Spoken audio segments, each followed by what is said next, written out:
நம்மளை பத்தி நல்லா தெரியுமே. எந்த குரலையும் காதலையே போட்டுக்காம மக்களோட குரலை மட்டுமே கேட்டுக்கிட்டு நமக்கு எதிராக வர அத்தனை கூக்குரல்களையும் சின்னதா ஒரு சிரிப்போடவே கடந்து வந்திருக்கிறோம். அது இல்லாம நம்ம மாநாட்டில் ஒலிக்கிற இந்த குரல் இந்த ஒற்றை தமிழ் மகனோட குரல் மட்டுமல்ல, ஒட்டுமொத்த தமிழ்நாட்டு மக்களுடைய குரல். தமிழ்நாட்டில் இருக்கிற ஒவ்வொரு வீட்டில இருந்தும் ஒலிக்கிற குரல், ஒட்டுமொத்த உலகெங்கும் வாழும் ஒவ்வொரு தமிழ் வீட்டிலிருந்தும் எழும் குரல். இந்த சினிமா என்கிற மாபெரும் கலை ஆயுதத்தின் வாயிலாக சாதி, மதம், இனம், பாலினம், மொழி கடந்து இந்த நாட்டின் மூளை முடுக்கெங்கும் ரசிகர்களாக இருந்து தோழர்களாக நம்மோடு பயணிக்க துவங்கியுள்ள அனைவரோடும் இணைந்த ஒவ்வொரு மனிதருக்காக ஒலிக்கிற உரிமை குரல். மாநில உரிமைக்காக, பெண் உரிமைக்காக, சமூக நீதிக்காக, சமநீதிக்காக, மதச்சார்பின்மைக்காக உண்மையா ஒலிக்கிற குரல். அதனால் இந்த குரலுக்கு எதிரா இன்னும் இன்னும் எத்தனை எத்தனை குரல்கள் வந்தாலும் ஓங்கி ஒலிக்குமே தவிர ஒரு நாளும் ஓயவே ஓயாது. Yes, it is an unstoppable voice, an unstoppable force.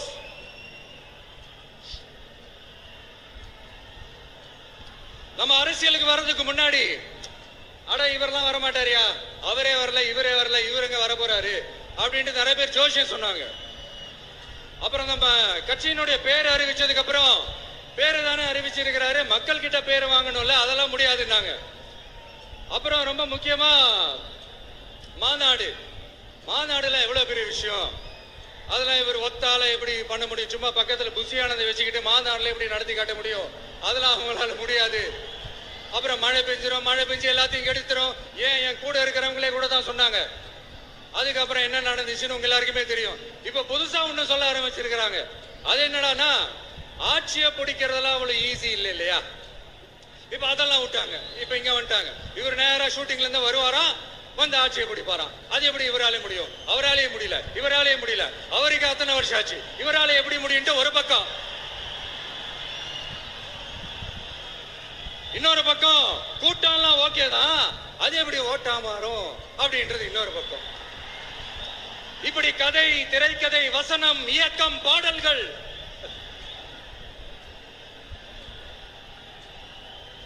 அதனால இந்த அரசியல் ஆய்வாளர்களுக்கு நான் சொல்றதெல்லாம் உடனே ஒண்ணுதான், நல்லா கேட்டுக்கங்க.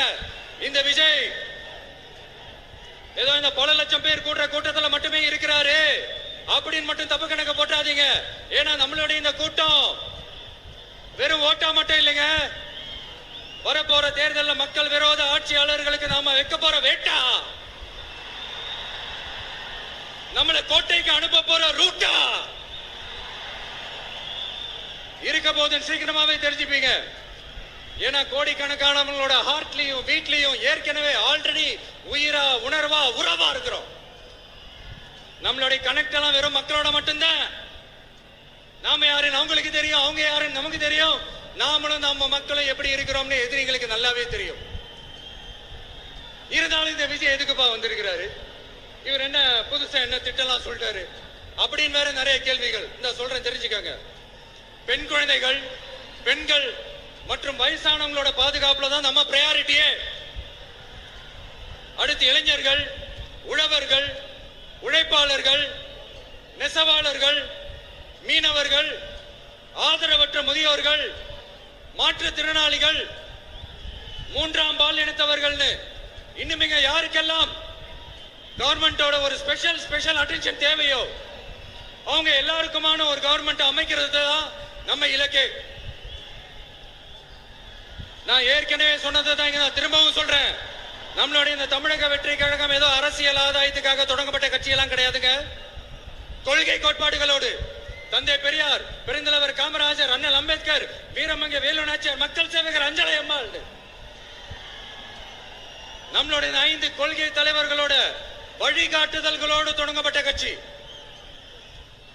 நம்ம ஸ்டாண்ட்ல நாம எப்பவுமே ஸ்ட்ராங்கா தாங்க இருக்கிறோம். அதுல எந்த மாற்றத்துக்கோ எந்த சமரசத்துக்கோ துளி கூட இடமில்லை.